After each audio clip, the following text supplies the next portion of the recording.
साथियों, जय भीम। शिल्पकार बिगुल में आप सभी का स्वागत है।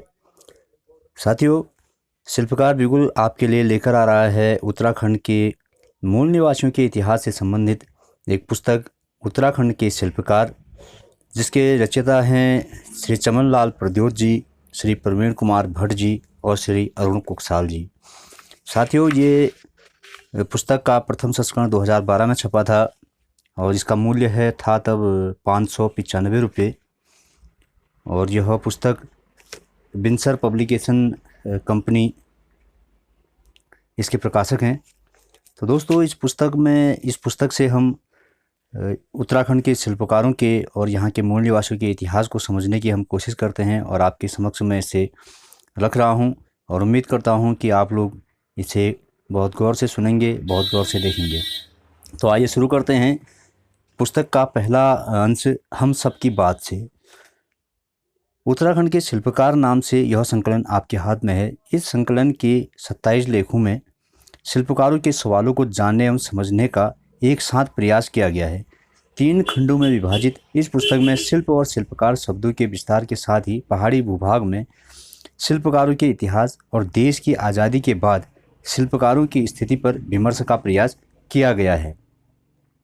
पुस्तक के सभी विद्वान लेखकों ने समाज को समग्र दृष्टि से देखते हुए शिल्पकारों के सवाल पर शोध और लेखन का कार्य किया, परंतु इस पुस्तक का उद्देश्य किसी भी रूप में शोध ग्रंथ पाठकों के समक्ष प्रस्तुत करना नहीं, अपितु यह पुस्तक शिल्पकारों के इतिहास और वर्तमान से जुड़े सवालों के जवाब खोजता एक यात्रा का प्रस्थान बिंदु है।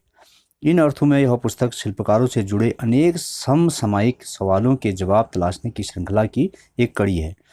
पुस्तक के प्रथम खंड शिल्प और शिल्पकार के पहले आलेख में श्री चमन लाल प्रद्योत जी ने वर्ण व्यवस्था पर टिप्पणी करते हुए लिखा है कि किस प्रकार वर्ण व्यवस्था के कारण समाज का सबसे उद्यमशील, प्रयोगधर्मी और आविष्कारक समाज सबसे पिछड़ा और उपेक्षित बना दिया गया। दूसरे आलेख में श्री दिनेश कुकरेती और केदार दत्त ने इतिहासकारों के बीच बार बार विमर्श का मुद्दा बनते रहे शिल्पकारों को उत्तराखंड का मूल निवासी बताया है। लेखक द्वारा यह कहना कि उत्तराखंड नाम से प्रचलित भूभाग के मूल निवासियों के बारे में बार बार सवाल उठाया जाता है, लेकिन इतिहास साक्षी है कि इस भूभाग के मूल निवासी वे लोग हैं जिन्हें आधुनिक समय में शिल्पकार के नाम से संबोधित किया जाता है। जबकि उत्तराखंड के स्वर्ण विभिन्न शताब्दियों में देश के विभिन्न भागों से यहाँ आकर बसे हैं।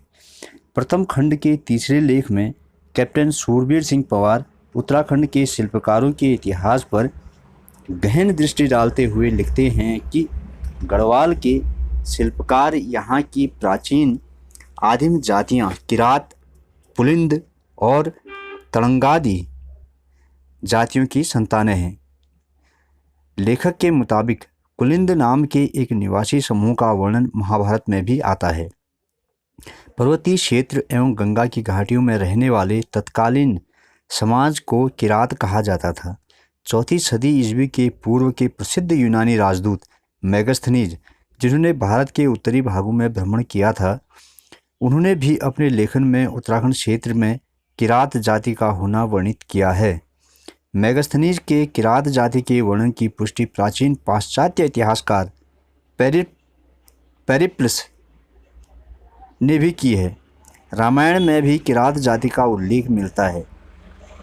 वर्णन यह भी है कि राम के वन जाने पर उनके गुरु वशिष्ठ इसी किरात क्षेत्र हिमगांव यानी कि हिदांव टिहरी गढ़वाल में आकर एक गुफा में अपनी पत्नी अरुंधति के साथ कुछ काल तक रहे थे। उत्तराखंड में वर्ण व्यवस्था शीर्षक से अपने लेख में S.K. पंत कहते हैं कि ऐतिहासिक संदर्भ स्रोत इस तथ्य की पुष्टि करते हैं कि उत्तराखंड में वर्ण आधारित व्यवस्था प्राचीन समय से थी। आरंभ में यहाँ का समाज रंग भेद पर आधारित था, जिसे आर्य और आर्यतर कहा जा सकता है। समय समय पर प्राप्त हुए अभिलेख इस तथ्य की पुष्टि करता है कि इस समय तक यहाँ वर्ण आधारित व्यवस्था स्थापित हो चुकी थी। मध्यकाल में महाराष्ट्र, राजस्थान आदि राज्यों से ब्राह्मण और क्षत्रियों की इस क्षेत्र में प्रवेश से पूर्व यहाँ का समाज स्वर्ण बिठ और अस्वर्ण बैरसुआ इन 2 भागों में व्यक्त था। शिल्प और शिल्पकार खंड के 5वें लेख में सुवर्धन आज़ादी ने लगभग 2 दशक पूर्व 1931 की जनगणना को आधार बनाकर तत्कालीन शिल्पकार समाज की स्थितियों की पड़ताल कर रहे हैं। अगले आलेख में भोला दत्त गढ़वाल के शिल्पकारों पर आर्य समाज के प्रभाव को बता रहे हैं। श्री दत्त लिखते हैं कि ऊंची जातियों के शोषण और दमन का शिकार हुए शिल्पकार किस प्रकार आर्य समाज के जन जागरण अभियान से जुड़कर सामाजिक और राजनीतिक परिवर्तन की लड़ाई में शामिल हुए थे। आर्य समाज के प्रभाव के कारण ही गढ़वाल के शिल्पकारों का जन जागरण हुआ और वे आज़ादी के आंदोलन में बढ़ चढ़कर शामिल हुए। लेखक ने अपने लेख में गढ़वाल के शिल्पकारों के शिल्प के बारे में भी बताया है। प्रथम खंड के अंतिम लेख में N.R. बौद्ध ने उत्तराखंड के विभिन्न भागों में शासन कर चुके नागवंशी शासकों के बारे में सविस्तार बताया है। बौद्ध ने अपने लेख में लोहारू से संबंधित उत्तराखंड के अनेक स्थानों का भी वर्णन किया है। पुस्तक के दूसरे खंड शिल्पकारों के विविध आयाम में शामिल 9 लेखों में शिल्पकारों की विरासत और उनके सामाजिक राजनीतिक आंदोलन पर लेख है। खंड का पहला लेख आद्य बौद्धिक चिंतन के संवाहक दास शिल्पकारों में प्रोफेसर महेश्वर प्रसाद जोशी लिखते हैं कि किस प्रकार उत्तराखंड के प्राचीन शिल्पकार तांबा, कांसा, लोहा बनाने की कला में निपुण थे। मुगल काल में उत्तराखंड हिमालय में निर्मित तलवारों एवं कटारों की मैदानी क्षेत्रों में बहुत मांग थी। उत्तराखंड हिमालय के शिल्पियों ने लकड़ी के आड़े तिरछे घरनों जोड़कर 15-17 मीटर ऊंचे भूचाल अवरोधी भवनों का निर्माण किया है। इतना ही नहीं, नौल, घट और साण जैसे जल तकनीकी के उत्कृष्ट नमूने भी उत्तराखंड में शिल्पकारों की ही देन है। उत्तराखंड की सांस्कृतिक विरासत के संवाहक ओजी शीर्षक से अपने लेख में प्रोफेसर सन्नत सिंह नेगी ने संस्कृति संरक्षक के रूप में शिल्पकारों को रेखांकित किया है। नेगी ने लिखा है कि उत्तराखंड में दास, बाजगी, ओजी समाज के अंतरंग व अभिन्न वर्ग हैं जो यहाँ सेवक, वादक, संगीतज्ञ, देवोहोन वानक, मनोरंजक के रूप में कार्यशील रहे हैं। ओजी प्राचीन से अर्वाचीन काल तक की परंपराओं को मौखिक रूप से संग्रहित एवं सुरक्षित किए हुए हैं। खंड के तीसरे लेख मौलिक लोक परंपराओं के संवाहक दास शिल्पकार में डॉक्टर विजय बहुगुणा और चंद्रमोहन रावत ने इतिहासकार मैसेंजर के संदर्भ में लिखा है कि लिखने का कार्य भारत के भीतर बहुत पहले से ही हो चुका था। फिर भी धर्म और संस्कृति से संबद्ध उच्च परंपराएं आज भी ज़्यादातर मौखिक रूप से संरक्षित हैं। खंड के अगले लेख परंपरागत प्रौद्योगिकी के संवाहक कुमाऊं के शिल्पकार में सुरेश चंद्र टमटा लिखते हैं कि उत्तराखंड में अधिकांश तकनीकी कार्य शिल्पकार वर्ग द्वारा ही किए गए हैं। शिल्पकारों द्वारा निर्मित प्राचीन मंदिर, नौले, किले, मूर्तियाँ व आवासीय भवनों का निर्माण यहाँ के पत्थर शिल्पी कर्मियों द्वारा किया गया।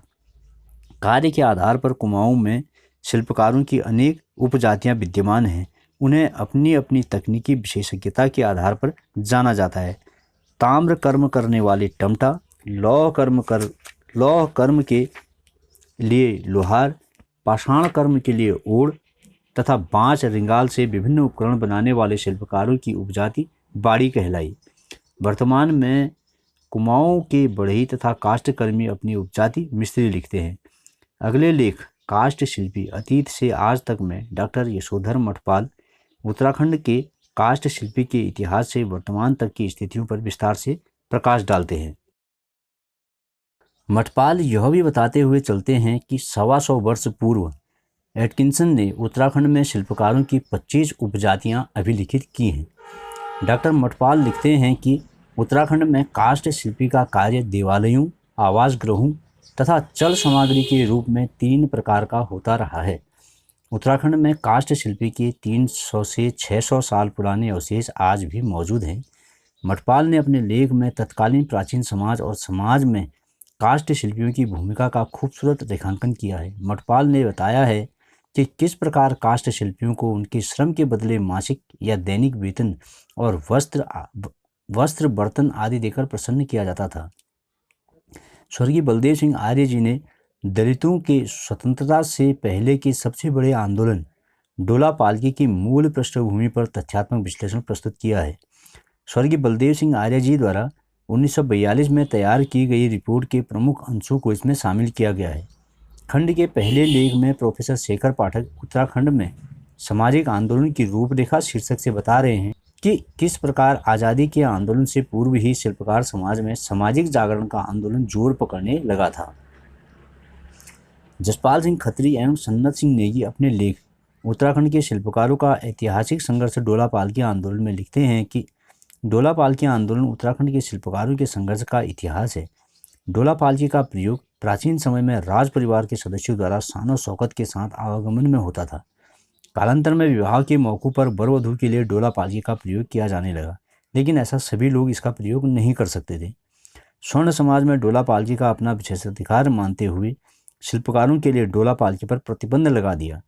इस प्रतिबंध के खिलाफ उठ खड़े हुए शिल्पकारों का संघर्ष ही डोला पालकी आंदोलन के रूप में सामने आया। हालांकि दशकों तक चले इस आंदोलन के बाद ही शिल्पकारों को डोला पालकी में बैठने का हक हासिल हो पाया। अपने लेख में चंद्रशेखर तिवारी ने शिल्पकारों के प्रमुख व्यक्तित्वों पर प्रकाश डाला है। पुस्तक का तीसरा खंड समसामयिकी संदर्भ है, जिसमें 10 लेख शामिल किए गए हैं। शिल्पकार और पृथक राज्य आंदोलन शीर्षक से अपने लेख में डॉक्टर प्रभात उप्रेती ने उत्तराखंड राज्य की लड़ाई और अनेक समसामयिकी आंदोलन में शिल्पकारों की भूमिका समझाते हुए लिखा है कि शिल्पकार भी राज्य आंदोलन सहित समय समय पर हुए सभी आंदोलन में बराबर भागीदार रहे हैं। डॉक्टर उप्रेती का कहना है कि राज्य आंदोलन के दौरान जुलूस के साथ चलने वाले ढोलियों को आज कहीं भुला दिया गया है। आबादी का एक बड़ा भाग आंदोलन से अलग रह जाए, यह कैसे मुमकिन है। डॉक्टर अरुण कुकसाल ने उत्तराखंडी समाज में शिल्पकारों के सकारात्मक पक्षों को उजागर किया है। वहीं राजीव लोचन शाह अपने लेख इन स्थितियों को बदलना ही होगा में अपने बालपन को याद करते हुए कहते हैं कि उनके घर में तब भी शिल्पकारों को लेकर कोई भेदभाव नहीं था, लेकिन दशकों बाद भी सामाजिक स्थिति का आकलन शाह इस प्रकार करते हैं कि भले ही नई पीढ़ी में अस्पृश्यता का मर्ज खत्म हो गया है, लेकिन अभी लोग भोजन माताओं के रूप में शिल्पकार स्त्रियों को बर्दाश्त करने को तैयार नहीं हैं। डॉक्टर मंजू चंद्रा ने साहित्य में दलितों की भूमिका को बताते हुए नई संभावनाओं की ओर इंगित किया है।